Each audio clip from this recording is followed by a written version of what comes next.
The night the parlor floor gave way, nobody screamed right away. The music stopped mid-note.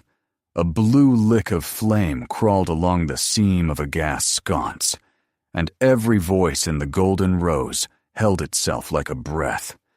Then the joists moaned the way an old ship moans, and the world opened into black. 2 firemen fell straight through the polished walnut. A third went into his shoulder, and the captain's lantern swung into the hole and painted a crescent of light over a curve of wood that had no business being under a brothel. Not flooring, not joist, a lid, an old coffin lid, brown as tea and still whole after a Nevada century of dust and quiet. I didn't see that with my own eyes. I was 8 states away that winter and hadn't learned yet that cities sleep on their own secrets. But I have the captain's report, the one he wrote while his hand still shook, and the wax from his lantern marked the page like small, extinguished suns. I have the sheriff's ledger, with its tidy, clockmaker's handwriting and the numbers that multiply like a nervous habit. I have a diary written by a preacher who lost his faith the polite way, by folding it back into its cover and setting it on a high shelf.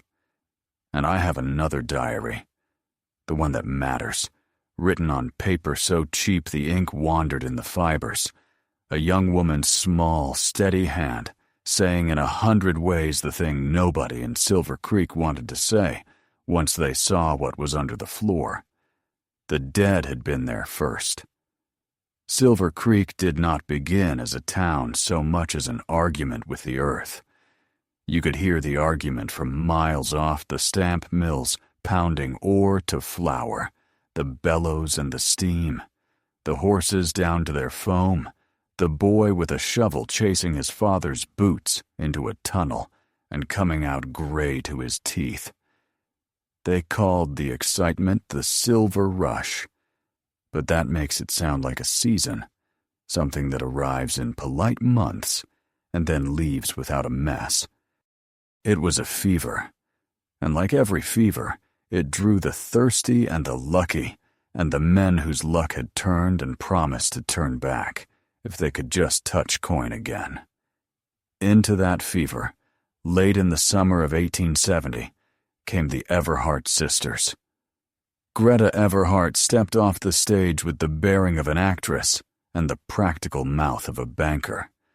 Wilhelmina called Mina before she corrected you with a patient smile.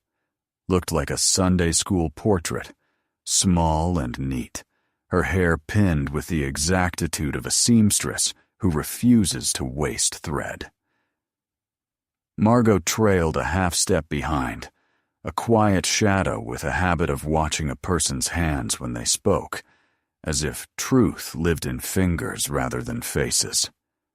They said Boston in the way people say a place when what they mean is money, fallen on hard times, yet money still. Papers later called them refined. What I know is they were prepared. They bought the highest slice of the hill that looked down on Silver Creek, as if it were something they had already forgiven. They built not a saloon, not a dance hall, not the kind of tent that ripens into a shack and collapses when a better offer blows through, but a house with opinions. 2 stories. Repeating arches framing a balcony. Lace curtains. Real lace. So fine that men paused at the foot of the steps just to imagine what gentleness looked like up close. They planted roses the color of a blush across the front yard imported cuttings, the newspaper said, as if refinement could be rooted and watered, and hung a sign that did not say brothel, because it didn't need to. It said, "The Golden Rose Parlor House." If you were new to town, you could pretend you didn't know what that meant. If you were not, you sensed the promise. Indoor civilization in a place that still had dust in its milk. I tell you now that the ground those roses drank from had a memory older than their roots, because the city clerk said former common ground when he sold the lot. If you've read enough deeds, you learn the euphemisms. Common ground means a place used for what the polite prefer not to name. In Silver Creek, it meant the potter's field, where the unidentified, the unclaimed, and the unlucky slept in rows tight as teeth. The council had promised to move the dead before the sale. Promises are cheap when the wind smells like silver.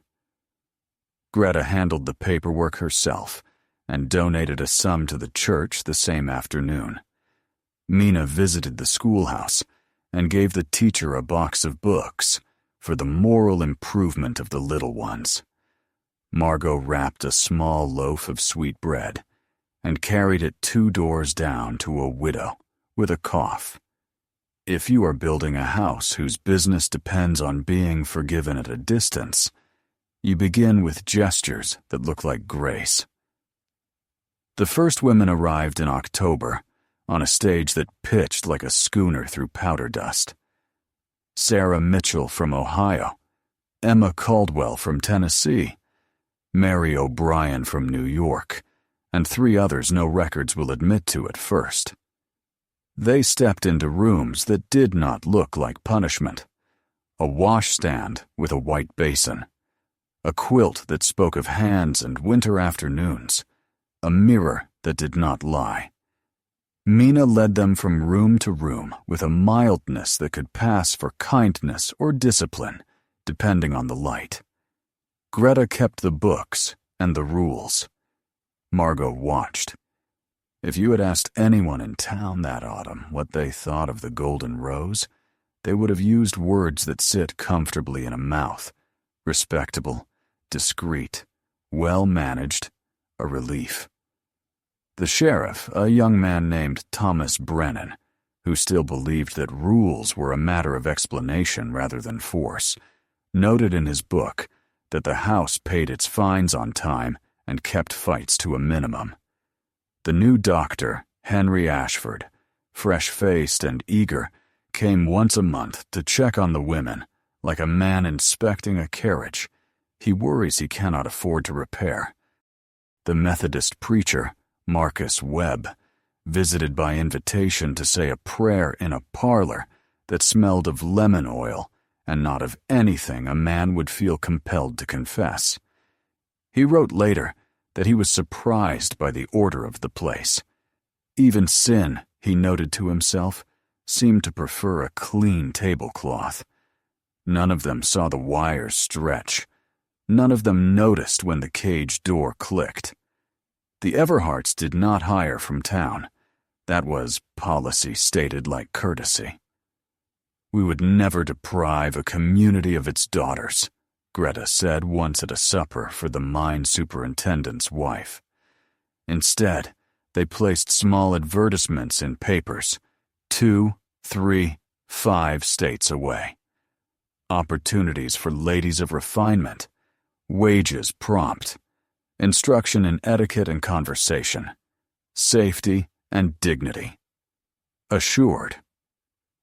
The words looked like rescue, especially to girls who had learned the difference between men who looked at them and men who looked through them. Greta handled the correspondence herself. Letters went out with a scent of lavender, folded so neatly that even the folding was an argument for order. There were questions. Have you any close relations? Are you free to travel? Do you prefer the quiet of reading or the music of a room? Do you consider yourself steady in your habits? The questions wore politeness like a glove. Underneath, they were a test for shadows. Who would not be missed? Mina ran what she called the refinement program. The word refinement means edges sanded and smoothed, and that is what she did. At first the rules were easy to love. Meals were regular. Rooms were clean. Men who came drunk were turned away. The house closed the door on roughness and called that safety. Then came rules that looked like wisdom but felt like shrinkage. No leaving the grounds without an escort. After all, the town is rough and our reputation delicate.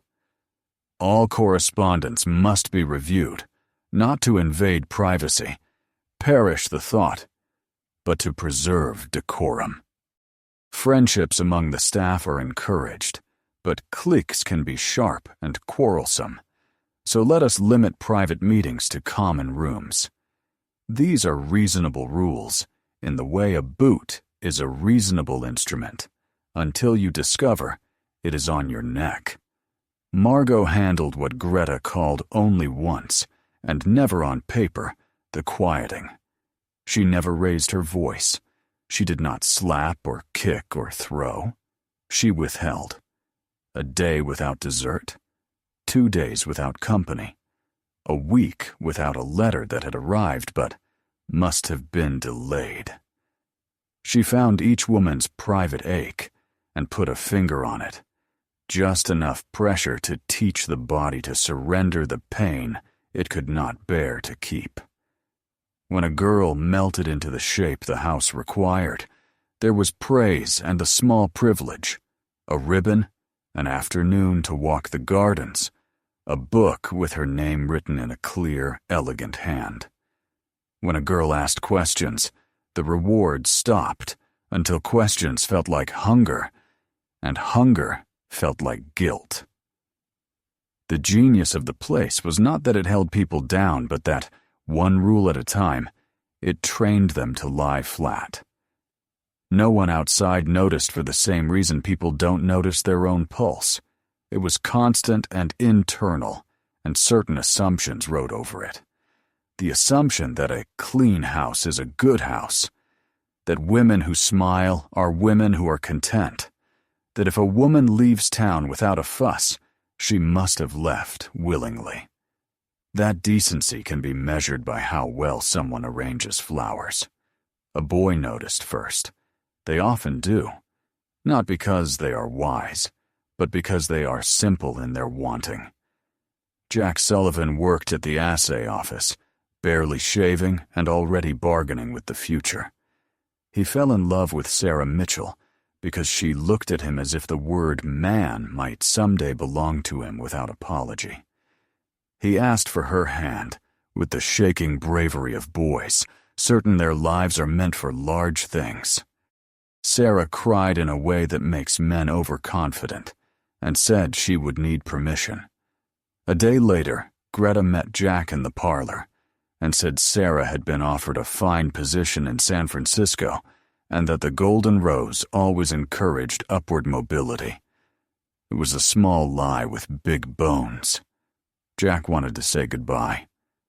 Greta touched his sleeve and said it would only make things harder, and surely he wouldn't wish to upset Sarah's transition. He went to the station anyway. He waited until the 210 had coughed itself to Sacramento, and the 640 had groaned into the dusk, and no Sarah put her head out a window with a scarf around it and a smile like a vow. He asked the ticket clerk, who shrugged. He asked the porter, who had not seen a girl with that particular sadness in her shoulders. The postmistress had not sent a letter to any such address. Jack made noise. People called it grief. In a town where men disappeared into shafts and came out on boards, a missing woman could be filed under the general heading of life. If the boy had been older, he would have quieted. Because he was young, he kept worrying the place where the seam showed. He sent a letter to San Francisco addressed to nobody with a stamped return reading, "If undeliverable, kindly return." It came back with a postmark that looked like a shrug. He took that envelope to Sheriff Brennan, who read it twice and said long distances often lose short letters. Brennan meant to be kind. He had not yet learned that evil prefers men who mean to be kind. Dr. Ashford's first notes say nothing more alarming than anemia and palpitations and nervous exhaustion, the three corners of a triangle doctors often draw when they don't have enough facts or courage. He watched healthy women become quiet women, and quiet women become women who stared at the middle distance like the window had something to say. He prescribed tonics bitter as old pennies and told them to sit in the sun because the sun is good for the discouraged. Mina thanked him with exact sincerity. Greta paid his bill on time. Margot took to moving chairs while he worked so that he could not help but admire how well the house was kept. Sometimes the best way to keep a man from asking is to give him something to praise. Reverend Webb wrote in his notebook that the women spoke of Providence the way school children speak of a poem they have been made to memorize. They said the words, and the words were pretty, and then nothing happened in their faces. He dismissed his own discomfort as the result of bringing a Bible into a bedroom, which is a form of hypocrisy, even when the room smells like lemon and order. He told himself he did not judge because he did not have to. God would see to it. That is a way of saying I closed my eyes and called it faith. You can see the pattern building, like a storm that keeps being nothing more than a smell and a pressure in the air. If you have ever lived in a place where wind means news, you know what it's like to stand on a porch and say it's not coming here. That was Silver Creek. The town admired the Golden Rose because it did not spill into the street. For the men, it offered the relief of rooms and whispers. For the wives, it offered the relief of knowing where their husbands' sins dressed for the evening. For the church, it offered a better donation than the mines gave. For the sheriff, it offered quiet. Quiet is a currency, and the Everhart sisters were wealthy in it. In September 1872, a girl named Rebecca Hayes arrived with a pastor's daughter's posture and a mind that did not sit as easily as her shoulders. She began as they all began, thankful, relieved, obedient to the shape of the house. Then she began to write. Not letters. Mina's hands touched those but a small diary hidden behind a loose board in the back of her wardrobe. The ink wandered on the cheap paper, and the paper wandered through the years until I found it in a stack of Sheriff Brennan's effects and read it with the caution you give to words that were never written for eyes like yours. Her first pages praise the place. Order, she writes, and decency, and even the linens are boiled till quite white. Her next pages count the departures and note what departures leave behind. A comb, a small locket with a boy's hair inside, a ribbon pinned to a chair arm as if someone had meant to come back for it after the sort of interruption that never happens in a house where interruptions are scheduled. She writes of a girl named Catherine, who is sent to her room to reflect on ungratefulness, the same phrase Margot uses to salt every wound. Rebecca hears Catherine crying. The next day Catherine has left, Greta says, for a place where her reflection can become gratitude. The room still smells like crying. Rebecca tries to prove she is not ungrateful. That is the trap and the bait. She eats when told. She smiles when required. She writes carefully because carefulness is both her habit and the house's demand. She notes that the women who ask questions do not last. She notes that the women who stop asking questions do not last. She writes, I fear obedience here is a bridge and not a house. The last line she writes before the paper runs out is, I begin to understand none of us are meant to cross. She disappears 3 days after that, and is said to have gone to Denver with a merchant whose name does not appear in any ledger that survives. If you press me to say what happened to her, I will say she went where numbers go when the city would prefer them not to add up. Through 73, 74, 75, the Golden Rose prospered the way sin often does when it wears a sensible dress. The girls arrived and made of themselves the shape the house requested. Men came and left lighter. The roses in front of the house gave a second and third bloom because Mina cut them with the patience of a person who believes everything can be arranged if you only measure twice and move slowly. The sheriff's desk collected fines, and the church plate collected kindness. When a woman was no longer seen in town, she was said to be the beneficiary of her own improvement. "We are proud to send our girls onward," Greta said, and people nodded at the phrase, "send our girls onward," because it sounded like a commencement. Brennan's ledger from those years is a list of names with destinations written in the column, like a map. San Francisco, Sacramento, Portland, Boston, an odd notion, west to east. The column next to destinations is meant for notes. His first notations are things like married a Mr. K or wrote to postmistress, settled. Then the notes shift to questions. No ticket found. No station man remembers. Clerk uncertain. He does not share this with anyone right away. Brennan is a man who believes in quiet work, and quiet work can look too much like complicity if you stop it before it bears fruit.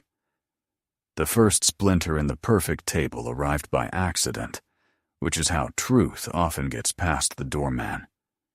In the spring of 78, a small fire started in the kitchen and crept along the hidden fats of a pantry wall. It ate a corner of Greta's office before the brigade doused it. The carpenter called to repair. The damage was a man named James Morrison, who had 2 gifts rare in Silver Creek. He read easily, and he kept his own counsel. Behind a split plank, he found a set of folders, bound with ribbon cut from the hem of an expensive dress. He read the first page, thinking to identify the owner. He read the second and the third, because men keep reading when what they read feels like a secret that doesn't belong to anyone honest. Then he put the paper back exactly as he found it, and went home, with his hand shaking, and copied by lamplight, what he knew would not be handed to him twice by the world. The folders were personnel files heavier than any employer needs to keep, not wages and hours, not notes on strengths and areas for improvement, pages of character, orphan, no living relations, speech mild, prefers praise to argument, forms friendships readily watch, tendency to melancholy in reigns, press with small gifts, isolate if needed, responds to scripture deploy web. The notes were not random. They were a map of breaking points. Each file ended in red ink, resolved with a date. The dates correspond to departures, and the departures correspond to absences that do not write home. Morrison carried his copy to Brennan. The sheriff read the first page and felt the room lean. He read the second page and felt like a man remembering that he had been warned and had mistaken the warning for weather. He put his hand over the red word, resolved, as if the pressure might blur the letters into something kinder. Then he did the one brave thing that noble men too often delay. He asked for help that could revoke him if he was wrong. He consulted Ashford, who turned pale in a way that made Brennan look briefly at his hands, for blood that was not there. He consulted Webb, whose face folded like a tent after the wind goes through. They made quiet inquiries, telegraphs to stations downline, lists at boarding houses, a check of the church book for marriages that did not happen, but were said to have happened, which is a special category of sin that looks like courtesy. The answers came back inconsistent, and then black. Brennan did not rush. That saved the evidence and nearly cost the living. He applied for a warrant to search a garden. The judge asked on what grounds. Brennan said the grounds were the grounds, and the joke did not land. The judge signed because Brennan's eyes had learned to speak. The men came before dawn with spades, and the quiet gait of people who know they are about to touch something sacred or shameful and cannot tell which it will be. They started on the slope where the roses stood in a line, like women waiting at a window. Dirt gave the way dirt it gives when it is tired of pretending it is only dirt. 4 feet down the shovel rang a small iron bell, the noise wood makes when it has been asked to hold its breath too long. They brushed away the last few inches by hand. The first lid they uncovered was simple and full of forethought. A carpenter's rectangle with corners tight, and a small stone set where a name should have been. The number 1 scratched into it, as if whoever scratched believed that numbers outlive names. They opened the lid with a care they would not have given a stranger a week earlier. Inside lay a narrow dress, whose color had been drained by dirt, and a chain with a locket. Sarah's locket, Jack would say later, his voice the size of a boy's shoe. The second grave was 6 feet east and 1 down.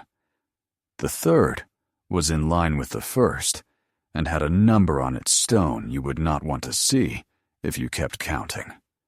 Ashford knelt and worked in a silence that made the men breathe shallow and shallow again. He had seen death at bedsides, where the room helps.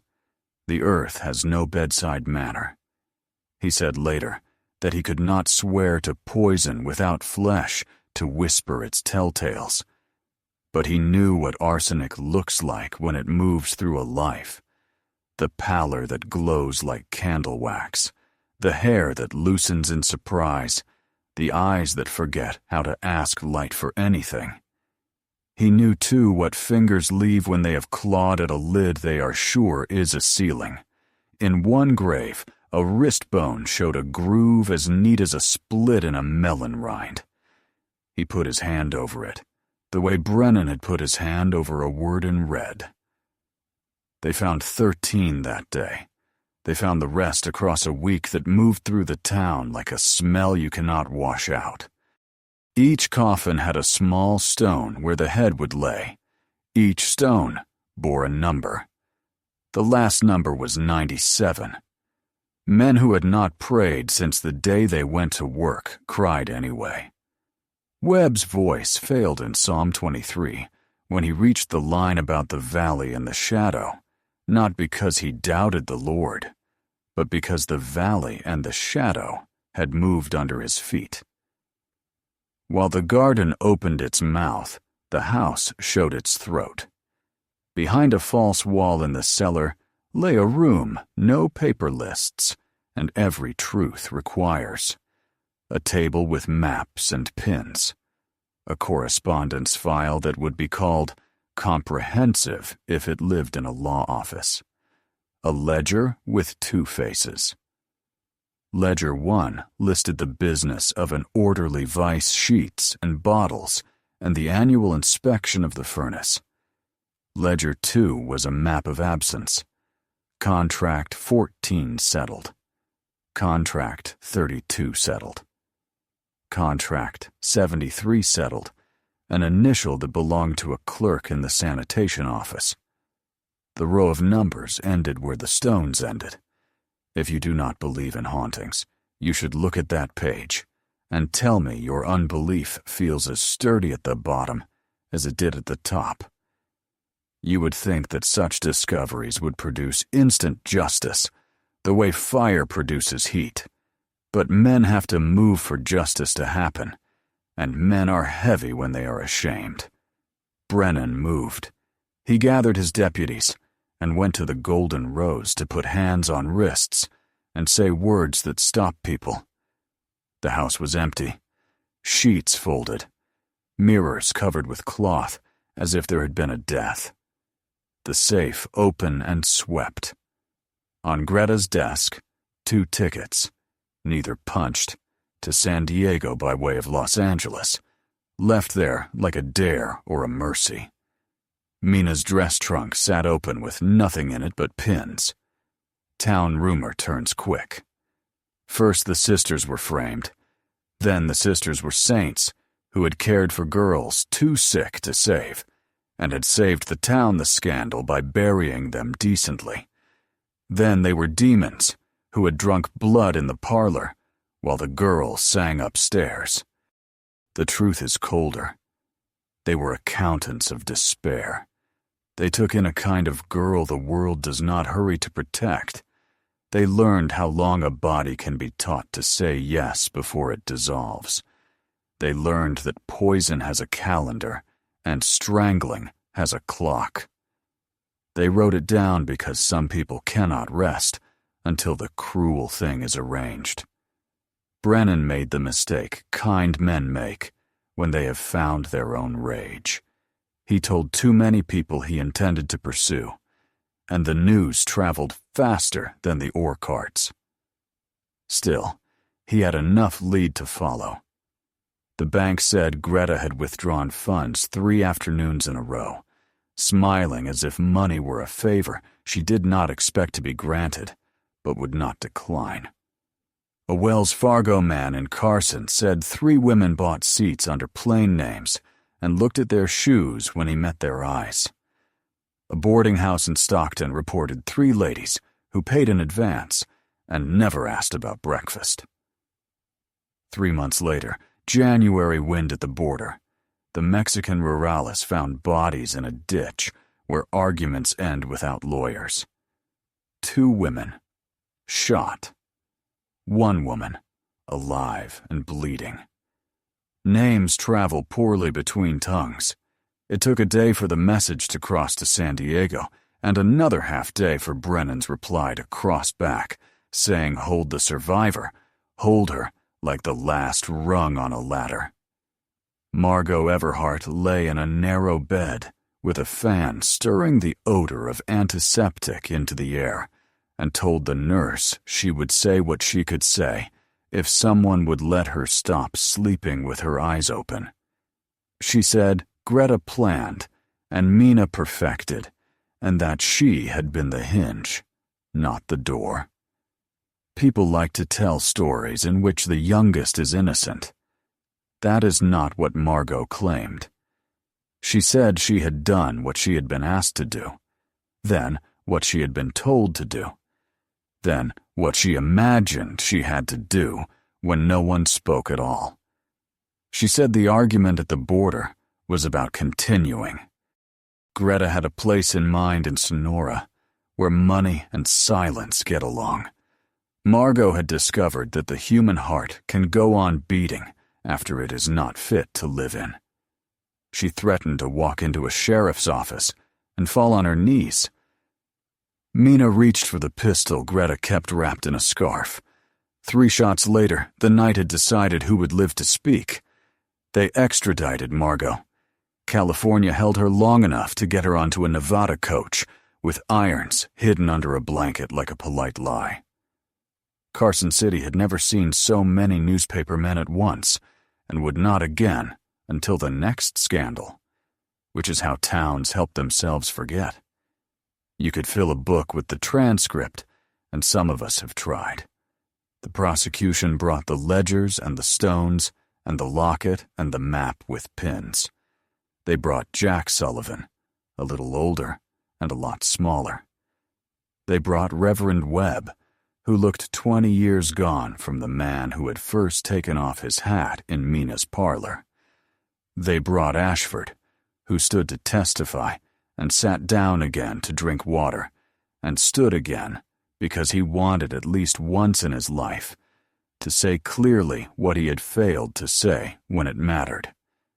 The defense brought Margot's tears and the story of an older sister's shadow and used the word coercion like a prayer. Margot did not ask for forgiveness. She asked for something worse and better understanding. She described scores, which was the word Greta used for the way a person's habits can be sharpened until they cut the person who holds them. She described Mina's farewell protocol in a voice that made men stare at their shoes. 3 weeks of narrowing. Less food, less talk, less music. A drop of arsenic in the tea each night, like a grain of snow at the back of the throat.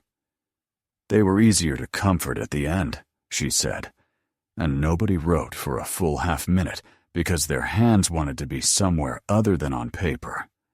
A jury did what juries do when the shape of evil is new. They tried to hold 2 thoughts at once and asked the judge if he had a container for such a thing. Guilty, they said, but not the way the dead sisters were guilty. 25 years. She served 18 because prison is sometimes a monastery if the guilty are determined enough. She nursed other women through fevers and births and the kind of nights that stretch a person thin. A chaplain wrote that Margot was consumed by remorse, which may only mean she was consumed by memory, and in her case, there is no difference worth litigating. Silver Creek did not apologize because towns do not apologize. They collapse, and history calls it economics. The minds thinned. Men moved on to a newer promise.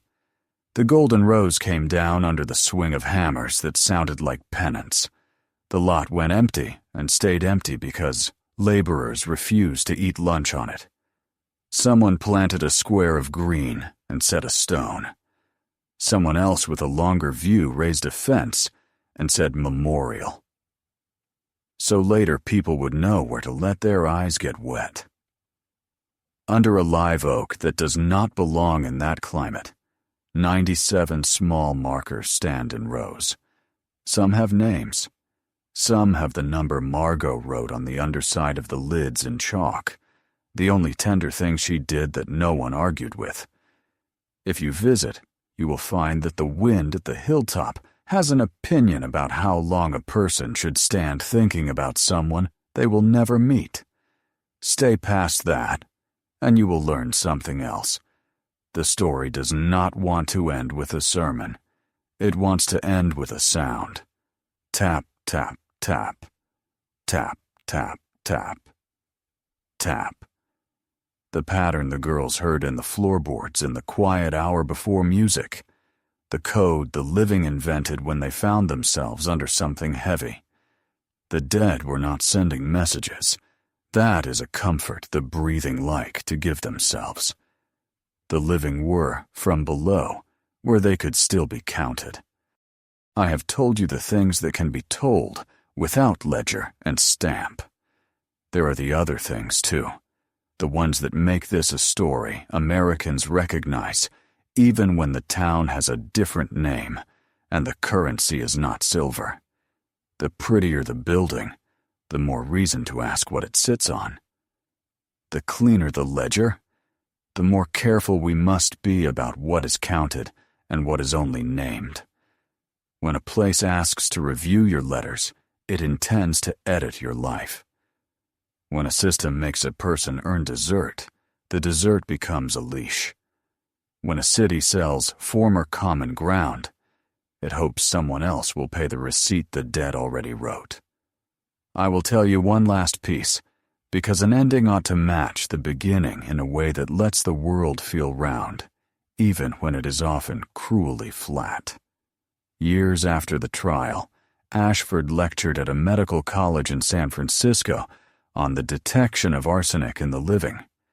He did not say Golden Rose, because he had learned that you cannot empty a room and fill it again with the same people. but he said it anyway, by showing a vial of hair gone pale from the inside out. He saved lives that would never know his name. Webb went on the road with a sermon he did not call a sermon. Protect the unprotected, he said, and keep your inspection on places that are tidy, because tidy is how wickedness puts on its apron. As for Brennan, he kept the captain's report in his desk, and Rebecca Hayes's diary under it, a quiet ladder of pages a man could use when his courage slipped. When he died, old, in a chair with his boots off and his ledger open to a blank page, his nephew boxed what the town called his papers, and what I call his witnesses, and donated them to a library where dust does the slow work that used to be left to time alone. That is how I read what I read, and why I say what I say now. The floor gave way, the dead were counted. The city tried to make of numbers a prayer. You want to know whether they still knock. I stood there at dusk, when the wind makes a church out of any corner, and put my hand on the rail where Mina once leaned to make sure the girl's posture pleased the man on the street. The wood is long gone, but the habit remains. You reach for a rail because you are built to steady yourself. Down the hill someone laughed the way men laugh when they have survived a day. Somewhere, a piano played the part of a song that doesn't require names. Tap, tap, tap. Tap, tap, tap. Tap. The wind, you'll say. The branch hitting the fence. The sound that wooden signs make when they tell you what you already know. Maybe. Or maybe the living don't like a ledger with an odd number, and the air keeps the count until somebody reads all 97 out loud and the ground finally rests. I am not asking you to believe in hauntings. I am asking you to believe in what a city will do to avoid grieving its poor. I am asking you to believe that 3 women learned exactly how to convert hope into obedience, and obedience into silence, and silence into a prophet whose columns were balanced with chalk. I am asking you to remember that when a town calls a place common, it means the people put there belong to no one whose voice will carry to the council hall. And I am asking you to listen for the sound that says the floor you are dancing on was somebody's ceiling. Once, and might be again if no one looks down. There is always someone looking down. In Silver Creek, for 8 years, it was the Everhart sisters, who built a chandelier over a ledger and called it Mercy. Then the fireman looked down. Then the sheriff. Then the doctor and the preacher and the boy who did not learn to be quiet in time. Once a story like that begins to be seen, it does not unsee itself. It instructs. It stains. It changes the way a city walks over its own past. Even now, men who have nothing to confess step carefully when they pass that patch of grass. If you stand there long enough, the wind will rise and the leaves will move, and a loose marker will tap once against its post, because wood forgets its nails before it forgets it was a tree. You will hear the pattern, and you will think of a parlor where music stopped, and a captain's lantern swung, and a room learned what was beneath it. You will think of a locket with hair in it, and a word written in red, and a girl who hid her diary as if truth were a child you could tuck into a wall. You will think of numbers as beads on a string, and of hands slipping while they count. You will think, perhaps, of someone you loved who left without goodbye for a reason that made sense until the day you learned it did not. You will say their name. The wind will write it in the dust. That is the only decent conclusion I know. And if you ask whether any of this really happened, I will tell you what I tell my students and my neighbors, and the beating thing in my own chest at 3 in the morning. It happens whenever people decide that dignity is something you can buy shirts for and schedule twice weekly. It happens whenever we decide that the proper way to manage sorrow is to bury it shallow with a numbered stone. It happens in Nevada, and in towns without names, and in corners you have already forgiven in advance because the lamp in the window is pretty, and the music is tasteful, and the ledger balances. It happens because hunger is the oldest story we tell, and the house that promises to feed it for a price you can afford will always be full. I have said enough for one night. The rest you can learn without me. Go stand on a hill in a town that pretends it has no graves. Count to 97 and see if you feel the ground breathe. If you do, count again, because the dead like to be sure. And if, far below, you hear a piano find its way back to the middle of the song, know that somewhere a ledger just closed softly on fingers that deserved better. The first night after the exhumations began, the town slept like a man who knows he's left the lamp burning. Doors latched twice. Windows that had never learned the trick of staying closed did their best. At the Golden Rose, a watchman sat on an overturned crate with a blanket over his knees and a lamp that smoked like bad news. He was meant to guard the garden from the curious and the furious. Around 2, he heard footsteps on the gravel path that circles the rose beds. He stood and swung the light and saw nothing but a low stripe of fog unspooling from the creek. Then he heard them again, careful, measured, as if someone with weak legs were practicing walking. The next morning he told Brennan he had dreamed it. The sheriff asked him what pattern the steps made. 3, 3, 1, the watchman said, and then, embarrassed by his own ears, decided he had heard a brace on a fence knock in the wind. By the 3rd day, the numbers on the stones had become a language even men who could not read understood. When the spade struck a root, you apologized aloud. When the soil gave way a little too quickly, you said someone's name from the list Brennan had started to keep pinned to his coat, because names weigh more than numbers, and it seemed right to keep the air heavy. The undertaker in town rewrapped the dead as best a man can rewrap years, and asked Webb whether there was a rule for prayers that must be said 97 times, with no name to attach them to. Webb said yes, but his voice made it sound like no. What kept me awake, long after I'd finished reading the captain's report, and the diary and the sheriff's ledger, were the small things no one remembered to write down, because they thought the big things would be enough to remind us. The smell of iron where there was no iron, the powder-fine squeak of old pine when you put weight on it. The way the soil refuses your shovel at first because it knows what you are going to do and doesn't wish to be moved. The way roses grow fat and agreeable in ground that has known more human sorrow than the street will tolerate. People came to watch, because people always do. The women stood with their arms folded, the way women stand when they are trying to hold their anger in its place. The men took their hats off without quite knowing why. Boys climbed the fence until Webb turned and looked at them with a face that had no sermon left in it. Nobody spat. Even the miners, used to the smell of Earth's old secrets, kept their tobacco in their cheek and swallowed shame like bitterness.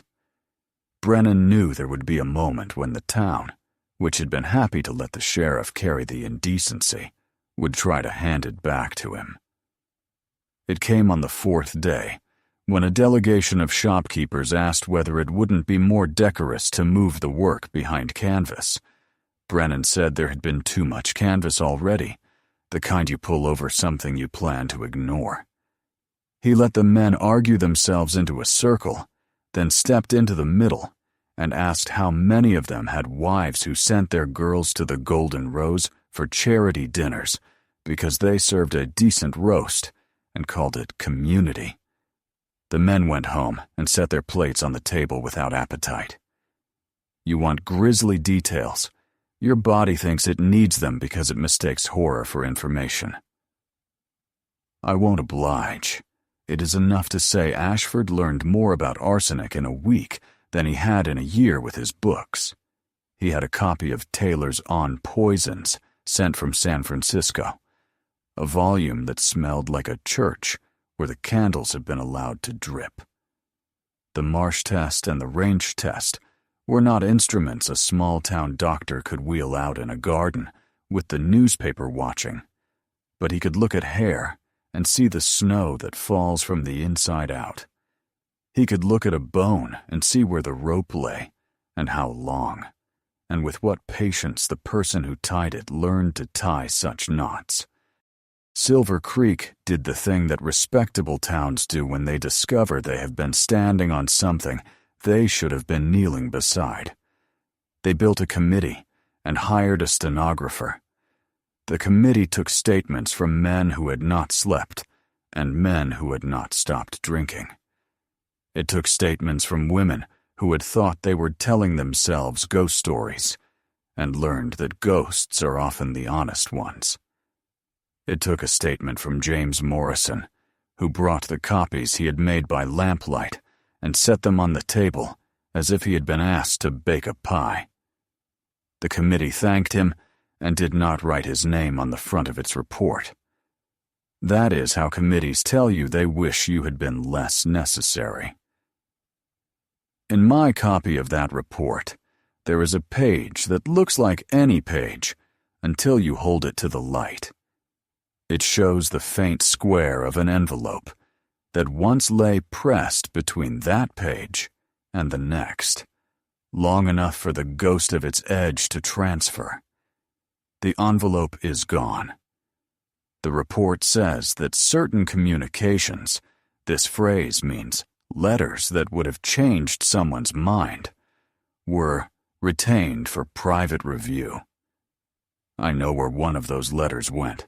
It went into the personal papers of a councilman who took it home tucked in his hatband, read it in his pantry, poured his coffee into the sink, and put the letter in the stove. His wife found the ash and pressed it with her finger and came away black to the knuckle. The letter was from Mina. You can tell by the hand, small and calm, a schoolteacher's hand that believes in young heads like clay. She wrote to a sanitary clerk with the kind of intimacy that requires no kisses. She thanked him for arranging the necessary certificates with admirable economy. She said the word economy, the way bankers say it when they are pleased that the numbers take their own advice and become small. The clerk's initial appears beside 3 entries in Ledger 2, a neat C written with a flourish that says, "A man once practiced his penmanship without imagining where it would be asked to go." You are wondering whether the sisters knew about the garden before they planted the roses. And you think if I answer, that the story will simplify, and your anger can choose a direction. They knew enough. Greta had the deed. She saw former common ground, and Greta did not miss chances to ask what words meant. She paid less than a house like that should cost, and money is a language even polite women understand when the grammar is urgent. What she did not know at first, she learned. What she learned, she systematized. The old dead bought them camouflage. The new dead became inventory. When numbers begin to do a job for you, the heart gets lazy and stops counting with its hands. At night, while the spades waited like dogs beside their masters, I walked the hill and read aloud the numbers in order, because Brennan had written them in order, and because I have a superstition that precision comforts the dead. The wind took some of the words and brought others back. A tumbleweed thumped once against the fence and then rested, as if it too had concluded that this was not the place to roll through. 3 coyotes watched from the slope. They did not venture closer. Dogs know better than to make a picnic of the past. You will want to know about Margot, because people like to find at least one human being who can hear them, and a survivor is a kind of ear. She recovered enough to sit upright without bleeding through the stitches, then recovered enough to speak without asking whether the room was empty. Her first words each morning were the same: "The ledger is the sin." Not the act, though the act was large enough to black out any sky but the book. Once you put a life into a column, you free yourself from its face. The jailer wrote that down and did not understand it until his own boy died in a cave-in, and the mine paid him compensation in 3 tallied lines. Reporters came to ask Margot for the kind of detail that sells papers to men who pretend they are buying them for the cattle prices. She disappointed them. She spoke about routine: breakfast at 8, lessons at 9, needlework through the late morning, a rest, parlors and music, the hour of commerce, the quiet hour, lights down, the final rounds. She described Mina's tone when she praised, and Mina's silence when she punished, and Greta's habit of straightening a crooked picture, not because she cared about the picture, but because she could not allow a universe in which the line that meant control went slant. She said the quiet hour mattered most. If a house wants to own people, it must own the hour when the house is done with them for the night. That is when a girl's head looks for its own shape. That is when Margot came with tea. You can boil arsenic into a tea so thin it tastes like the memory of bitterness. Administered slowly, it turns a person into someone easier to shepherd. Administered more slowly, it becomes a sort of patience. Despair is patient. That is what makes it so efficient a tool for people who prefer not to dirty their hands. We like to imagine villains choosing daggers because daggers explain blood. Mina chose spoons. When the trial ended and the reporters left, and the town began to practice the ceremony of forgetting, Brennan took his copy of Rebecca Hayes's diary and his copy of the captain's report and a clean ledger book, and drove out of town to the hill where the wind teaches grass to lie down in one direction. He wrote every number again from 1 to 97. Then he wrote one name beside each number, the name of the street that ran past the Golden Rose, the name of the creek, the name of the little ridge with no proper name, that men used only to relieve themselves on the way back from the saloon. He ran out of proper names around 60 and began making small, honest ones. Girl with the blue ribbon. Girl who laughed for real.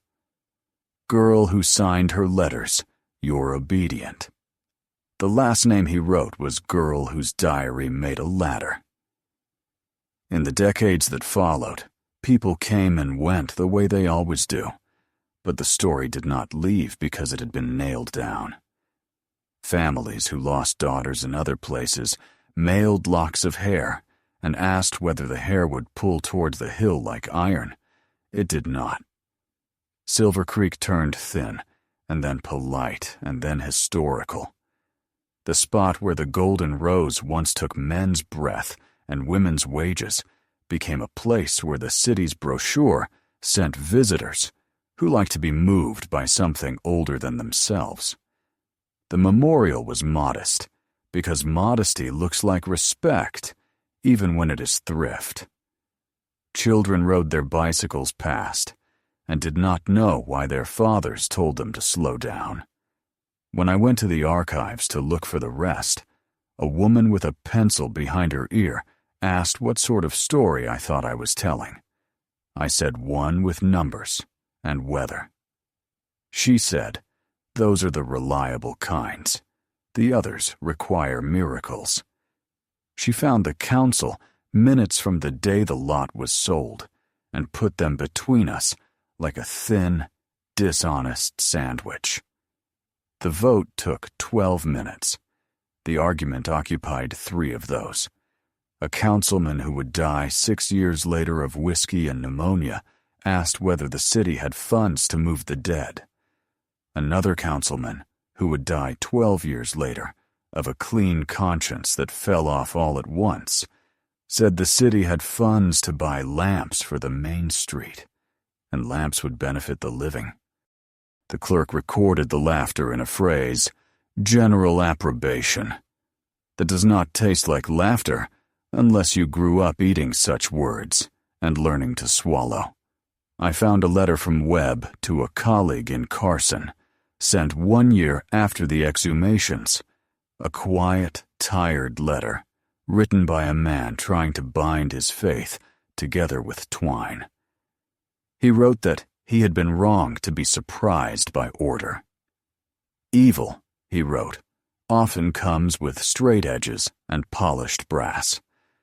Chaos is only one of its dialects." He said he had stopped praying for the dead and started praying for the city's appetite for neatness. He asked his friend whether there was a theological term for the sin of preferring a beautiful lie to an ugly truth when the lie does useful work for one's reputation. His friend wrote back a word in Latin. Webb underlined it, and, in the margin, translated it to something plainer. "Cowardice dressed for Sunday." Ashford wrote articles you can still find in journals with names that look like prescriptions. He drew hair under a microscope and taught younger doctors to look for the white band that says more than a pulse ever will. He quit taking payment from certain businesses because money should not smell like the thing that broke you. He married a woman from Sacramento who liked him best when he forgot that medicine was an apology and practiced it like a craft. He never walked past a rose bush again without pinching a leaf between his fingers and smelling for lime. As for Margot, the record does what records do with people who do not insist on being recorded at smudges. We have a petition for a name change, the sort of document clerk's process, without looking up because what's in a name is that it saves someone. We have a receipt for train fare to Oregon and a church ledger in a small town that lists a Miss M. Evans donating thread and needles to a charity sewing circle. We have a death notice in 1923 that mentions no family and spells the middle name wrong. We have a nurse's ledger in a prison infirmary with a little line in the corner. M.E. sat with the girl all night and would not be relieved. In the right light, these fragments make a person. In the wrong light, they look like excuses. I do not offer them to redeem her. Redemption is between a woman and the God she can bear to face. I offer them so you will know what it takes to disappear without leaving wickedness a monopoly on biography. Years later, an urban archaeologist asked for permission to test the soil at the memorial. Not to disturb the dead, he said he believed in letting the ground keep its arguments, but to see whether something could be learned from the chemistry of the dirt that would fill a chapter in his book. The city hesitated, then allowed a small, polite intrusion. His probe came up with a composition that matched arsenic's long sleep and lime's longer talk. He wrote a paper in a journal with fewer readers than the Golden Rose once had patrons. I read it in a motel room and underlined the sentence that says, "Arsenic binds to iron and soil and can wait longer than grief. On the centennial of the exhumations, an old woman whose grandmother had kept the post office key organized a reading at the memorial. Not of scripture, not of the city's apology, there was none, but of the 97 numbers. She said she had been 12 when she first heard the story, and had kept the count behind her teeth like a string of beads. She asked the crowd to repeat each number back to her. They did, shyly at first, as people are shy about speaking into air where sorrow has lately stood. On the 41st number, a small boy in a red shirt said, 41, as if the number were a birthday. People smiled, then did not. On the 97th, the wind rose hard enough to push a hat off a man's head and roll it to the fence, where it knocked once against a post. Someone looked at the branches for a sign of choreography. The old woman bent, took the hat in both hands, and set it back where it belonged, the way a nurse sets a cup on a tray. Then she turned and said, "There. Now maybe the ground can rest." And nobody argued with a voice that knew how to count. In the last box of Brennan's papers, I found something he had written and never sent. It was addressed to Jack Sullivan, and began, "Dear Sir, because men write to boys that way, when they are ashamed they did not protect them in time." Brennan wrote that he had read Rebecca's diary until he could hear her pencil scratch. He wrote that he had carried Sarah's locket home in his pocket for a day before giving it to Webb to place with the others, and that he had held it too long, and that this was a sin in its small way because it was not his to keep, not even for an hour. He apologized for not believing a boy when the boy believed a girl. He asked forgiveness without using the word.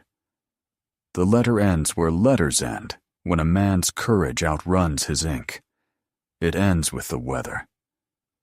"There is a wind up here in the evenings," he wrote, "that talks like a man who finally knows what he should have said, and says it to nobody at all." When I finished the last page and set it beside the others, the library's clock made the particular talk that means a place is closing itself for the night. I stood to leave and saw on the spine of a book I had not taken down a title in gold leaf, "The Ledger of the Poor." It was an old city register of charity cases and indigent burials, bound in 1869. Inside, the names are there, as much of them as the city thought worth recording. Female, Irish, 19, no relations. Widow, Tennessee, 22. From Ohio, 19, consumption suspected.